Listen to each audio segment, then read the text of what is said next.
Yesterday we got another piece of news, this time from Marvel Studios. Issac, who has been in talks to star as Moon Knight in the upcoming Disney Plus series, has finally confirmed his casting in a picture released by the studio with the caption, "We are Moon Knight." Behind Issac is a collage of pictures of his character Moon Knight, which seems to be from the most recent run in the comics. It's a nice nod to show us which of the Moon Knight comics he'd be drawing inspiration from to play the character. With 47 years of solo titles and guest appearances, there's a lot of source material to define this new version of Moon Knight. The character was created for Marvel Comics by comic book writer Doug Moorhead and artist Don Perlin. Ever since his debut in 1975 as a guest character in the Werewolf by Night comic book, Moon Knight has had a number of stories where writers and artists have retooled the character to give readers a fresh new take on the superhero. Admittedly, I'm not the biggest Moon Knight fanboy, but I'm still pretty excited to see the character join the MCU. His alter ego Mark Spector is a complex character that an actor like Issac can really do a lot with in terms of the range required to play the role.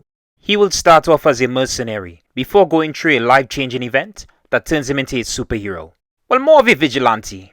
In the comics, Spector has a mental disorder known as dissociative identity disorder, DID, which has been often mistaken for schizophrenia.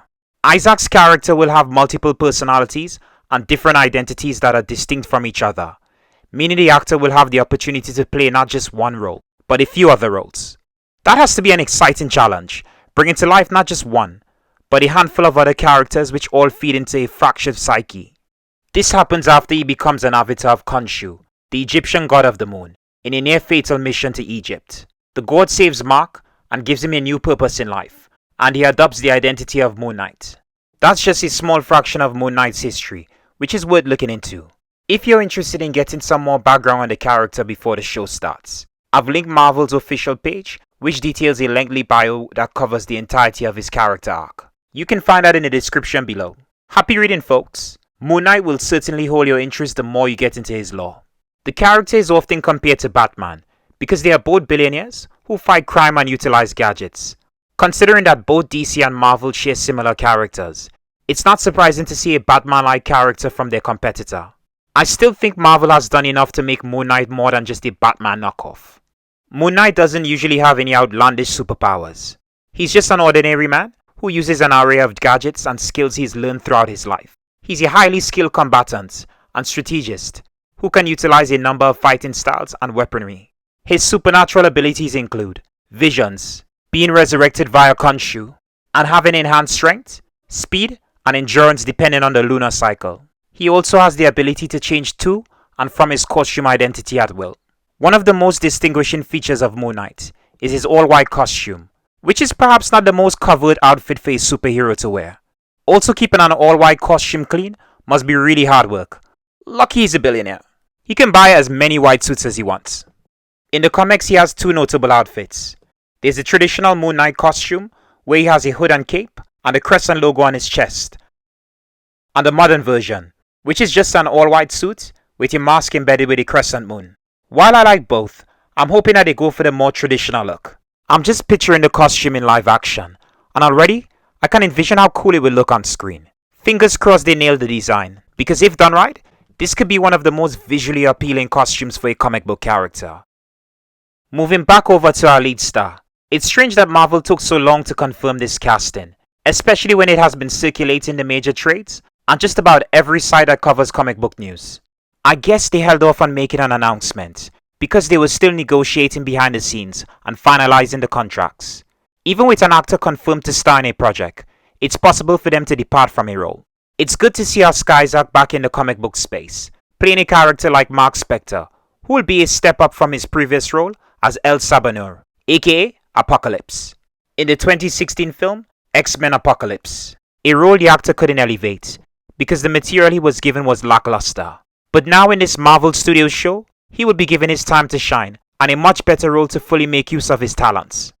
Moon Knight will be his redemption of sorts, although he's already bounced back from his previous role by voicing fan-favorite character Miguel O'Hara, aka Spider-Man 2099, in the breakout hit of 2014, Spider-Man Into the Spider-Verse. One of my all-time favorite movies. While he had a short cameo, the actor is expected to have a much bigger role in the sequel set to be released in 2022. Looking at 2021, Issac will have one of his best years yet as an actor. He's set to appear in director Denis Villeneuve's long-awaited Dune adaptation, which is based on the Frank Herbert novel of the same name. There's also the crime drama film The Card Counter, which will be a much smaller project for the actor. And finally, his role alongside Jessica Chastain in the HBO miniseries, Scenes from Your Marriage. I'm looking forward to seeing all three projects, since they will no doubt be amazing, but a nice build-up towards his role as Moon Knight. Other than Oscar Isaac playing the lead role, we also have Ethan Hawke lined up to star alongside the actor. His part is being kept under wraps, but it seems likely he'll be playing an antagonist to Isaac's character. Ethan Hawke is a great actor to get for this project.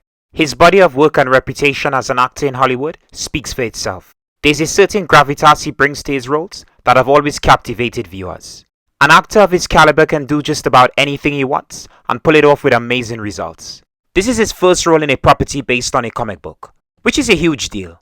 There has to be something about this project which has finally convinced him to break into the genre. Whether that's the script or the prospect of working with great talents, such as Oscar Isaac, I'm happy to see Hawke sink his teeth into something that he's never done before. Without giving away the name of his character, Hawke did in fact give us a huge hint as to the kind of role he'll be playing on the show. In an interview, the star mentioned that his character would be inspired by David Koresh, an American cult leader who was known for his apocalyptic Bible teachings, which he interpreted from the Book of Revelation, the final book in the Christian Bible. He was responsible for the Waco siege of 1993, a 51-day standoff against the FBI, the Federal Bureau of Investigation, and the ATF, the Bureau of Alcohol, Tobacco, and Firearms. Based on that, it's likely Hawke will be playing a religious fanatic, who will use his faith as a means to justify his misguided actions. I'm ready to see him get overly preachy in a similar fashion to his role in The Good Lord Bird. He had a ton of great speeches as historical figure John Brown. So here's hoping that his mystery character in Moon Knight can deliver an equally compelling performance as good as his former role. Continuing with the casting, there's also Calamamy, who's best known as Dina Hassan in the Hulu series Raimi. She plays the younger sister of the show's titular character, in a role that really should be praised more. The authenticity of the show is great, and a nice insight into American Muslims. I couldn't get enough of Calamary, who is a standout in this show. I'm hoping people will come to recognize her talent, and she'll get more work after Moon Knight makes a blow up. Who exactly will the actress play is uncertain at the time of this recording. The most common guess would be a love interest to Moon Knight's alter ego, or an ally to the hero. If we refer to the comics, she could be playing a race-swap version of Marlene Alarune, who is normally depicted as a blonde Caucasian woman. Now for some background on her character.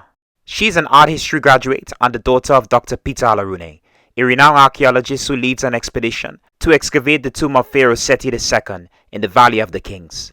Her father uncovers a tomb of untold riches and the statue of the Egyptian god of vengeance, Cont'd. Unfortunately, a group of mercenaries were after the treasure, and the leader kills her father. In an effort to protect her, Mark Spector is killed, and shortly after resurrected as Moon Knight. After his revival, she becomes a confidant to the hero, and eventually their friendship turns to romance. Marlene later marries Mark and gives birth to their daughter.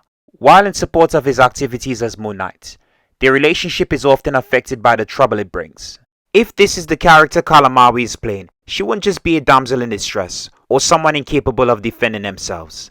Marlene is someone who is actively involved in Moon Knight's operations, and will even go undercover to gather intel for him. It's also possible that she might be an original character created for the show, who can fill the same role as Marlene in the comics. Of the three cast members attached to this project, the rising star is the only actor of Egyptian heritage. With Moon Knight's ties to Egypt, I feel it's necessary to have someone who can represent the country, not just for diversity, but to make the universe more expansive. Most Marvel films have largely focused on American actors or characters, with the exception of a few notable properties, like Black Panther and Shang-Chi and the Legend of the Ten Rings.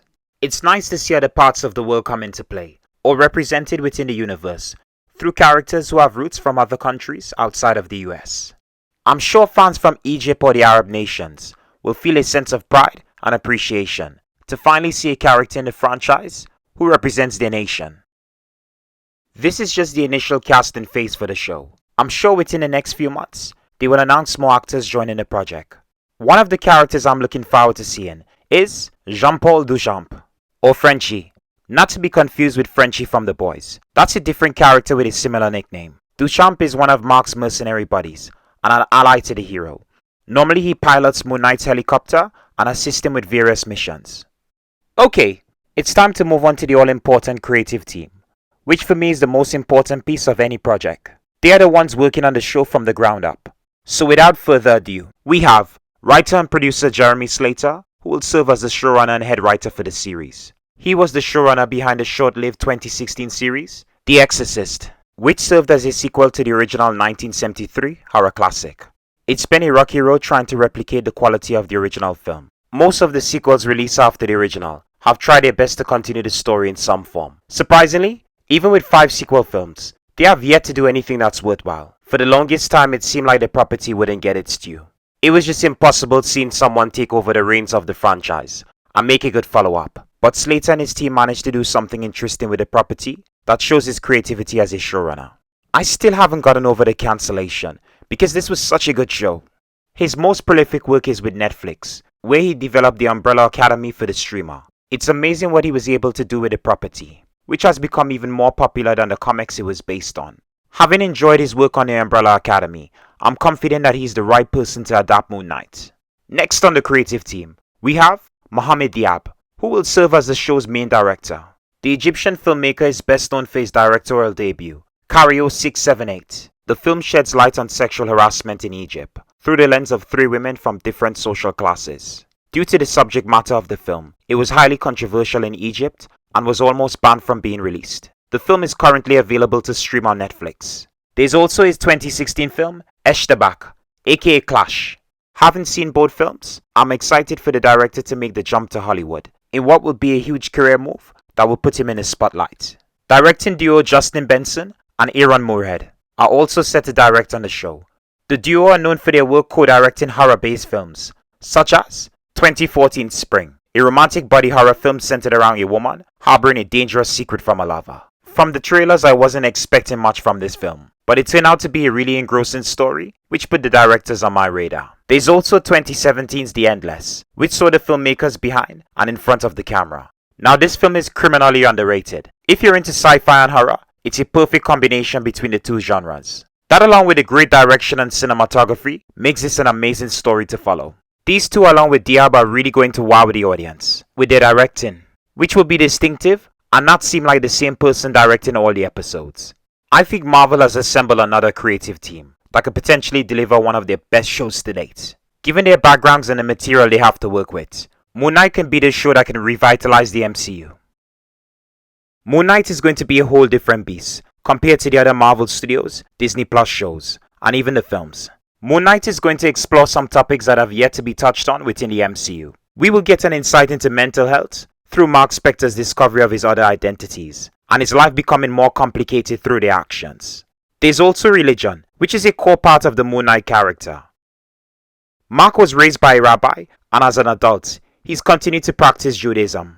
The closest we've seen a superhero deal with religion is with Daredevil, who was a devout Catholic, which gave us a unique insight into a superhero guided by his personal morals and faith. It should be interesting seeing how Moon Knight tackles religion in its own unique way, which will give us a perspective on a religious group that has yet to be represented in mainstream media, especially in a comic book property. Because this is a show set within the MCU, fans will expect to see links to other characters and properties within the shared universe.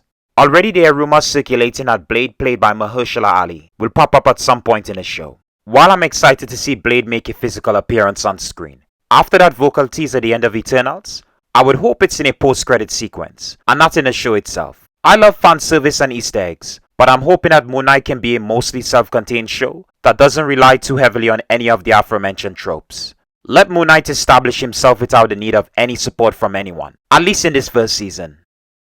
There's still so much we don't know about the upcoming show, like the release date, or even who some of the cast are playing. Understandably, they're holding their cards close to their chests, at least for now, until the time is right. Sometimes being a Marvel fan is a challenge, because whenever a new show is announced, you just want anything to feed that craving until the show's release. Moon Knight is an exciting property to adapt, because it could be a lot darker than anything we've seen so far in other Marvel Studios / Disney Plus shows, unless they decide to soften up the character a bit to fit in line with other MCU properties, which is fine. Moon Knight was never going to be an R-rated or NC-17 show, unless it was released on Netflix. Then it would have easily warranted the rating. Their shows were darker and didn't have the limitations that a platform like Disney Plus have to remain family friendly. Still, I'm confident we'll get a solid show that doesn't end up falling short of the comics. I'm curious to see how people who aren't familiar with the character will receive him once an official trailer drops. This is a property that even some Marvel fans will not be entirely aware of unless they are really hardcore into their comics. So some fans as well as the general audience will be discovering this unique character for the first time. That's the beauty of this current phase. We are meeting new characters who are not as mainstream as the big three. And that to me is exciting. I like going into the unknown. It keeps things fresh. There's so many Marvel shows in the works, and this is one of many that I'm interested in seeing how they adapt it for streaming. I'm all in on Moon Knight. Issac in the lead role makes it a must-watch for me, because the actor is great in everything he does, except for a few films here and there, which wasn't his fault, but the filmmakers. You know what I mean if you've seen the Star Wars sequel trilogy. They completely wasted his character's potential, despite his great introduction in the first film. Things only became worse the more they gave him to do in this trilogy.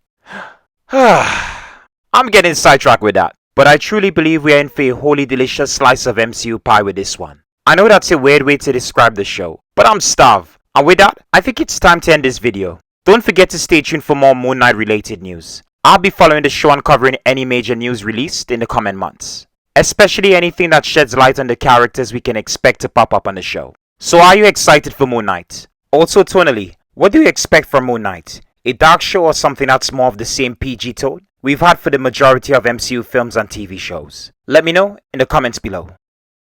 Anyways folks, that's all for now. Thank you for watching and I hope you enjoyed the show. Please feel free to subscribe, like, and comment below. And hey, maybe this isn't your cup of tea, and that's okay. Just remember to take care and stay safe.